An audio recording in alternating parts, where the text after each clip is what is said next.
I was in so much pain, I literally couldn't sprint, and I ignored my body until it literally forced me to stop.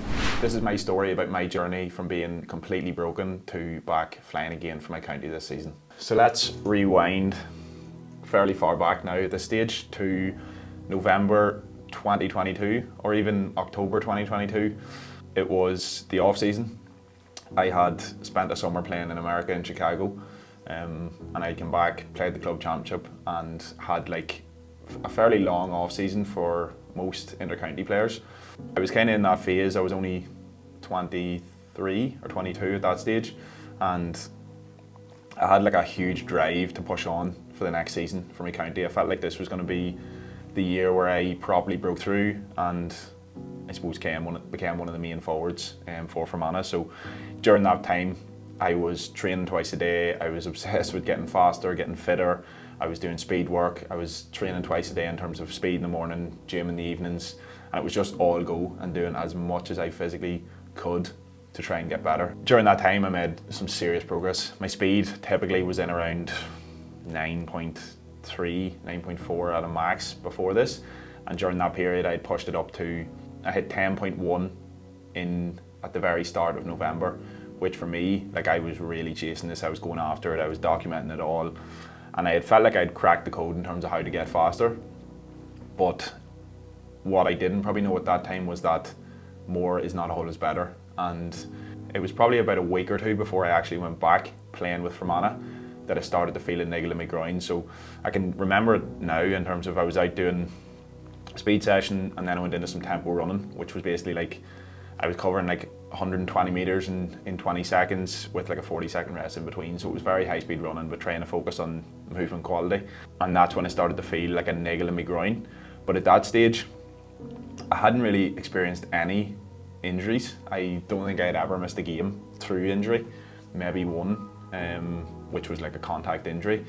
So at that stage, I didn't want to stop. I was like, it's going to be a niggle, it'll go away, it'll be 100%. So kept pushing, finished out the runs, continued on. It would ease between sessions, and then it was straight back into full pre-season mode with Fermanagh, which was just a lot of conditioning runs. But at that stage I was in very good shape, so I didn't want to pull back, so I just kept going. And I still remember, like, even in those conditioning runs, I was winning most of them. Like I had done that much work in comparison to probably the other players who came back, and at that stage I was like, I'm not pulling back now. Like, I want to just keep going. I want to push on for next season. So was ignoring signals constantly and was ignoring movement quality, and then it just got to the stage where I literally couldn't run through the pain anymore. It was getting that bad. So at that stage I had to pull myself out of training, and I had to go and get a scan on the groin. So yeah, that was probably started December 2022. Went and got a scan, and it came back that I had a partial tear to my aponeurosis, which is like a small bit of tissue that like connects your adductor muscle to your lower abdominals. It's like a bit of fibrous tissue. At that stage, like I hadn't really ever heard of it in my life. It was like, what even is this? And I was told at that stage it would be like 3 or 4 weeks, and I was like, bit shit, but I can deal with it. So took the few weeks out, actually went skiing, came back and felt good. So at that stage I was getting back into some conditioning runs, and it just came back again, and it came back nearly even worse. And this was getting close now towards January time, where the season was obviously going to be starting in a couple of weeks. So at that stage I was like, I just need to find answers here, because I am not missing this season. So that's where we went down another route. At that stage I'd been told, right, rehab's not working, this is when you look elsewhere. So we had been in contact with the surgeon, and the next advice was to get a steroid injection. Now, this was something at the time that I did question a lot. Like, it wasn't something where I was like, right, I'm just going to listen to this advice and say, go and get a steroid injection, 100%, I'll be back flying in a couple of weeks. It was more, I was like, that doesn't sound good. Like, it doesn't sound like something that I want to put into my body. So I did question it. I was like, is this really something that won't impact me down the line? At that stage I was told, no, it's not going to have a long-term impact. It's going to actually help you reduce the pain, give you another week. And at that stage I was nearly pain-free anyway, so I thought, do you know what, I will just go for it, because I don't want to miss the start of this season. So after having put in so much work, so got the injection, started January, came back 1 week later, trained, and I could always feel like a slight sensation that I was just justifying in my head that like that's just normal, when it probably wasn't. Like it wasn't pain that I was feeling, but it was like a warm and kind of nearly sensation that I felt in those sessions. And then I played a friendly against, I think it was Roscommon, week before the league started. Went okay, played well, and then it was into the first game of the league against Longford. So at that stage, the injection had kind of eased a good bit of pain. I wasn't sore in sessions. So I thought, you know, this may have worked, but what really I had kind of neglected was the fact that when you get an injection to reduce pain or whatever, it's still so vitally important that is actually the thing that's giving you the opportunity to do better rehab, which I probably wasn't doing. I was just purely focused on, am I sore, am I not sore, can I play, can I not? So played the first game and actually had a very good game. We beat Longford well, and then literally straight after that game, I was in complete agony for that full week. Like pain every day, pain walking, pain sleeping. And we were playing awfully that second week, and this is when I started to probably make decisions that weren't in line with what my body actually needed. Like I was just fully focused on, I've played well, I really want to play next week. So my body wasn't in a position to play at all, like I was in that much pain. So I didn't train between those sessions and made the decision then to take a painkiller injection to play that game. So that's something that you just get an hour before the game. You get it into your glute and reduces the pain completely. Ended up actually rolling my ankle in that warm-up. God knows how I was moving. And played the game against Offaly, didn't play well, was still even in a bit of pain despite the injection. And yeah, I was taken off for like 15 minutes to go, and after that I was just like, what am I actually doing here? This is madness. But surprisingly then after that, the pain hadn't even came up that much, and I was feeling not too bad, probably from the after effects of both injections.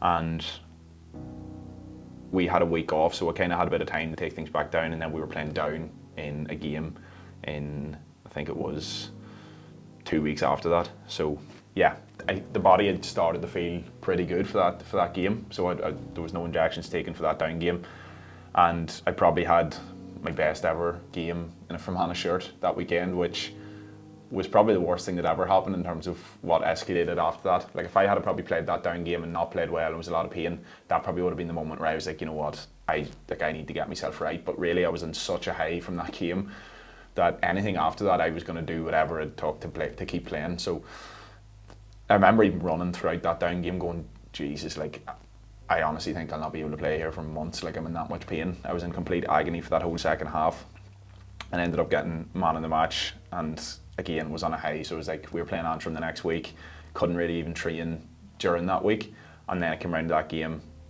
and I went out and played anyway, and it was absolutely brutal. I was running through complete agony the whole first half, and I had to tell them to just take me off at half time. I was in that much pain.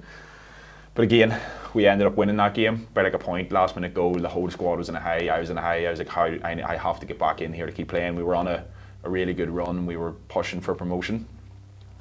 So yeah, I couldn't really train after that, and then we were playing Tipperary, I think it was the week after, and I decided I was going to take the 3 weeks. So we had the week for the Tipperary, we had a week off, and then the week after, so it would have been 3 weeks of the Westmeath game, which was going to be huge. So we won the Tipperary game. I didn't play in that and get myself time to get back, which I had 3 weeks. I thought it would be enough at that stage to get me round, but it wasn't. And I remember going into that Westmeath game having done very minimal training again, was back in starting, and was playing through complete agony again through that game. And I also took a painkiller injection for that game as well. And that was the moment where I was like, right, this isn't good, because I had took the painkiller injection and still went out and was in complete agony for that whole game. And like, a painkiller injection is a fairly strong thing, and it still hadn't reduced the pain to the level where I could play pain-free. So that was like a sign to me, right, this probably can't go on. But again, had a decent game, we won, and then the whole county was on a high because we were really, really pushing then. We were really close towards getting promotion, getting back to Croke Park. And I was like, right, I have to just keep going here. So kept playing. We played Cavan the next week.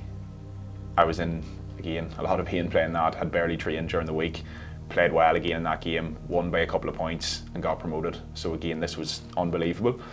And at that stage I was just trying to find any solution possible to try and get me on the pitch and playing without having to take any more injections.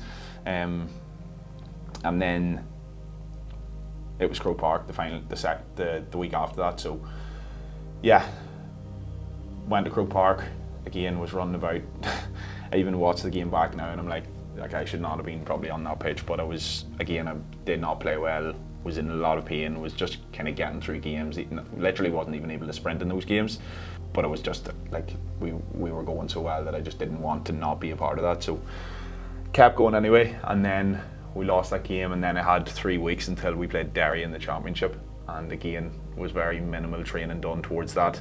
Went out, and that was the stage where I was like didn't play well again, wasn't moving well, wasn't able to play to the level that you needed to play inter-county football. And it was probably the day that I was found out for not being fully fit, or even close to being fully fit.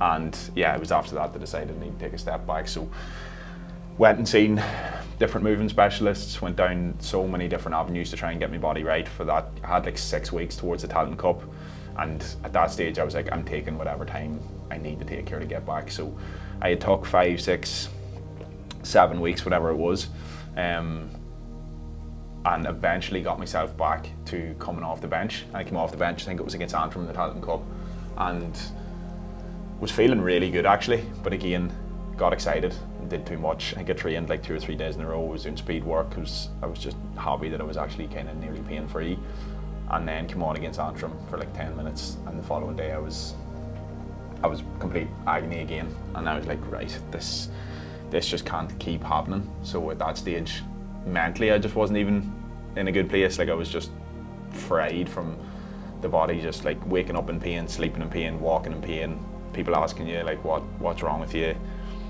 and then like you're in that cycle of being known as the guy who's injured all the time or is struggling to play.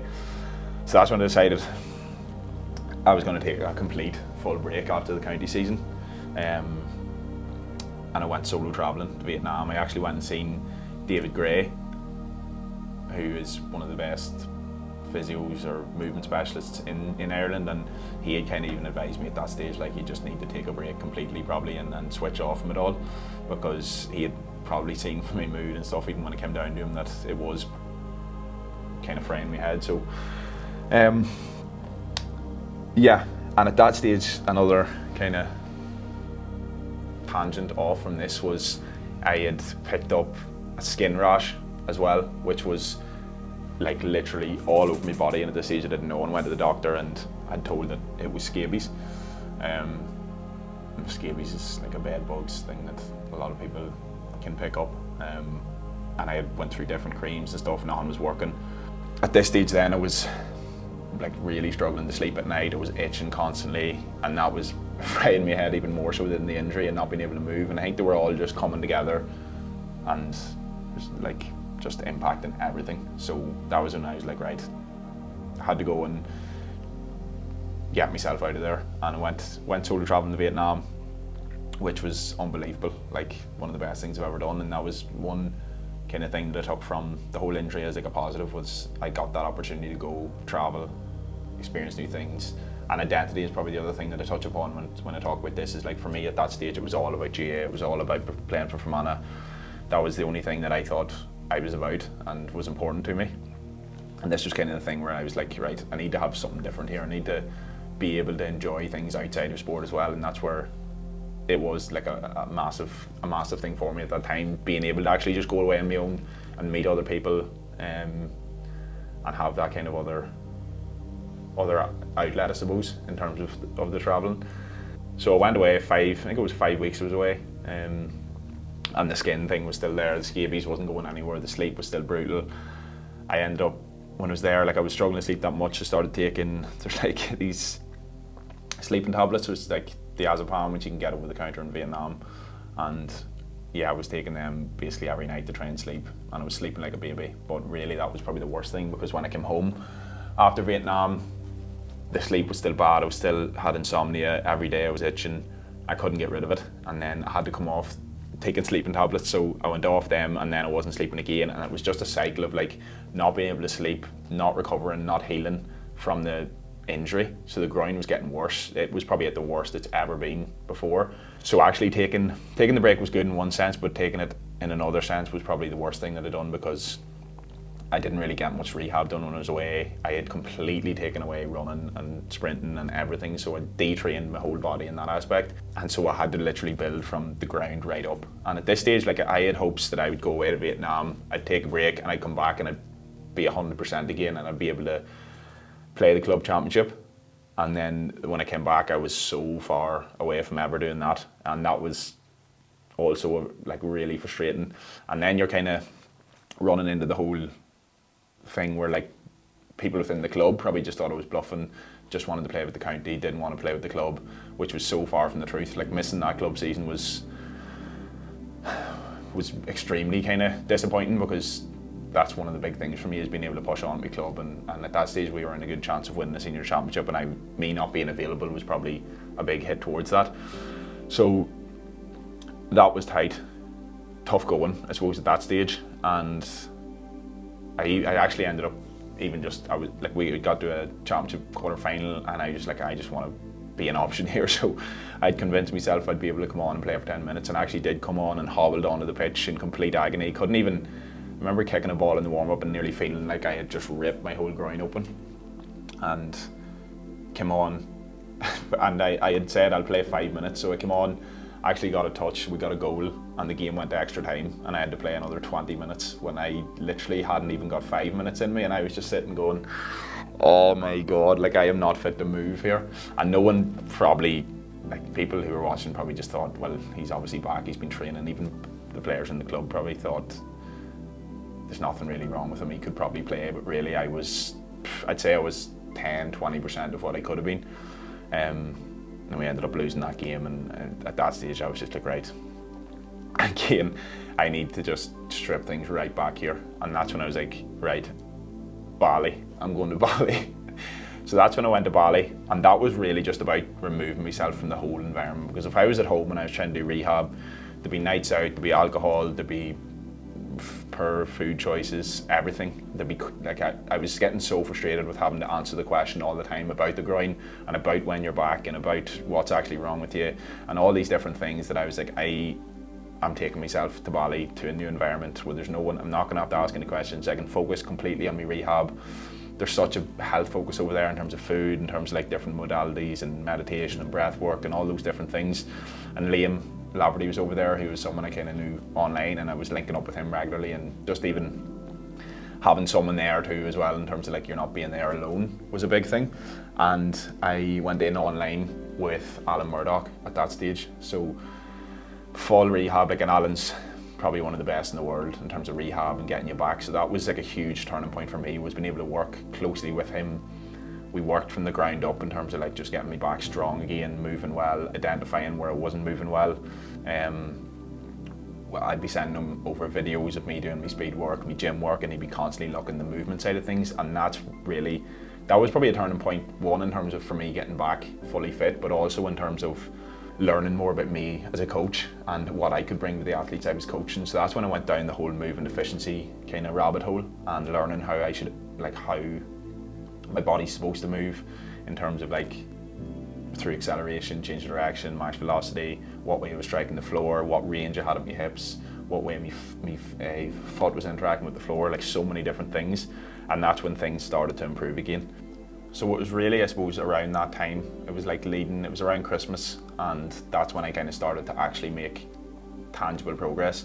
But we had obviously got back, I'd missed pre-season again with Fermanagh, because I was coming from such a low base at that stage. And at this stage, like, I genuinely couldn't believe that, one, that I had missed the club championship, but two, that this had escalated then towards the county season. And if it was to go back now, like, there's so many different things that I probably would do differently to try and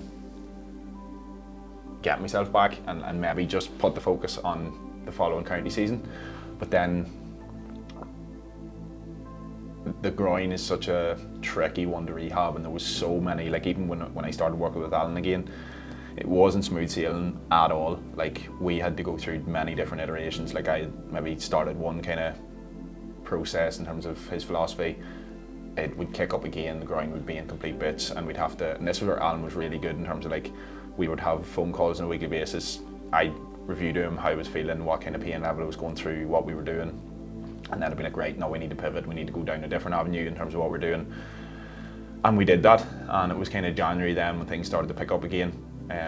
But I wasn't in a place to probably return back early enough for the county season that year, and that was again a big struggle for me, because again, it was everything for me. It was playing county football and to miss like a good bit of the year before, and then potentially now going to miss a lot of this season. And I was starting to think, like, how am I, even when I do get back here, like, I wasn't able to do much conditioning getting back. It was such a huge focus on movement quality. We had like built things up from like a speed focus rather than a conditioning focus. So when I got back playing in around February time, the league was coming towards an end. I hadn't really got much of a conditioning base, and that was the thing with probably the county manager as well, in terms of like, you haven't really got enough here to get back in playing. So missed the whole league. Was back playing, training well actually in the last couple of league games, but didn't really push in. And then it was kind of that break between league and championship with the county where I was able to really go after conditioning. I was feeling really good, I was moving really well, and I was finally starting to actually trust what I was doing. And that was probably the biggest thing for me. Like, mentally I was probably so weak at that stage. Like, I started to doubt everything. Every rehab I was doing, I was like, I'm still sore here. Like, is this really, is there another avenue maybe I could go down here? But the biggest, and probably one of the biggest lessons, was being in the room with the right person, which was Alan, world class at what he does. Eventually it was like, full trust here in what I'm doing. Full trust this is going to get me better. Full trust in just movement. Like, if I'm moving efficiently, I'm getting stronger, and I'm able to get sessions in consistently, I'm eventually going to get right here. And that's the way I did. And even when I went back in training with the county that year and was back maybe playing friendlies, I was still getting a wee bit of pain in the groin, but I was still, it had been going on that long that I just was like, right, I know there's pain here, but I have to just trust this at this stage that it's going to eventually peter out if I continue doing the rehab, continue getting stronger, continue working alongside Alan and reviewing different things with my movement. And that's when I kind of started to get back. So even though I was still in pain a wee bit in training, the more I built up that load with conditioning, with speed, with getting back in team environments, with, again, trust in what I was doing, the less that pain started to become an issue. So then we fast forward to what kind of escalated after that, which was I was back playing, the groin, it kind of got a lot better, and then I was really pushing. Like, I was pushing to try and get myself back in with the county. I wanted to get back starting, I wanted to get back playing, so I was playing full friendly games, and the load had went from here when I was returning straight to here, like doing loads of conditioning runs, and again was probably overlooking the fact that load management is still the most important thing. So I was doing a lot of, at that stage, so a big limiting factor for me was my hip internal rotation, which is something I worked with Alan and David Gray with, and that involved doing a lot of kind of hinge based work to try and open up space in my hips. So I started to do that much hinging that I was actually opening up space, and I was probably using tissues at the back of the hip, the glutes, the hamstrings that I'd probably never had access to before. And that's when the hamstring tendinopathy, like right at the top of the hamstring, started to kick up just as the Talent Cup was starting. And that kind of held me back big time then as well. When I was trying to push back, I remember I was barely able to run without lifting my leg up and like a shooting pain going up the top of my hamstring. So again, I had to pull back with that and try and rehab that as much as possible, and that was a grim process. If anyone is listening who's went through tendinopathies, it's not fun rehabbing them, like, at all. And that was a constant process when I was in the middle of playing with the county, trying to rehab that, but also make sure I was able to train during the week to try and give myself a chance of coming off the bench. But eventually, through different isometrics and like rehab processes, I was able to get that fairly settled down and back in contention again, and I came off the bench in a few of the Talent Cup games, and then it was full scale ahead in the club season. So at that stage my body probably wasn't, I was still probably at about 7 out of 10 max, and the hamstring was still a bit of an issue, but I was playing full club league games every single Friday, 60 minutes, week on week on week. Every week there was no break for that whole summer. The ground was hard. I was doing a lot of running. And then the Achilles tendinopathy started to kick up towards the end of that, which again was probably due to the hard ground. But another thing was, when you're focusing on the groin, you're so focused on the groin and the abs and the adductors and the glutes, the lateral hip, and then you're probably neglecting. I was neglecting probably the calves. I was neglecting the hamstrings, and that's another lesson. Is like when you're rehabbing one area, yes, it's probably going to be your main focus, but you still need to make sure that you're keeping other areas topped up and strong. So I probably hadn't done any calf work in months because it just wasn't my focus, and it was never an issue before. And potentially that is one part of the reason why the Achilles tendinopathy started to kick up. So I suppose to reverse back and just talk about one other thing in terms of when it was getting back from the groin. Like the biggest thing for me that probably helped the most was removing any timelines and aiming for certain dates. So when I was aiming for certain dates to return, I was getting frustrated that I was not on time, and then that was impacting my ability to rehab effectively. That was stressing me out, and then that has a cascade of effects in terms of your ability to actually heal. So the biggest thing was removing the time in terms of when I wanted to be back and just focusing on the rehab, focusing on sleep and nutrition and health and all those different things. So that was a big thing. So I ended up playing through that whole club season, finished out championship, felt good, was in a good place, but then it was the off season of just there 2024, and I went to Aaron Bradley and did a full off season in terms of, I went to Bali again, was training, and the big focus then was just trying to get me tendinopathies right. So yeah, that was a good few months, and I was able to be in such a better place when I was in Bali this time in comparison to the last time. Like I was healthy, I was able to train, I was able to get my speed working, condition, and it was actually really enjoyable. So a big focus was on getting those right, and I was able to do that and return this year, get a full off season, pre-season, and then I've played a full inter-county season there now, so I'm in the middle of it now.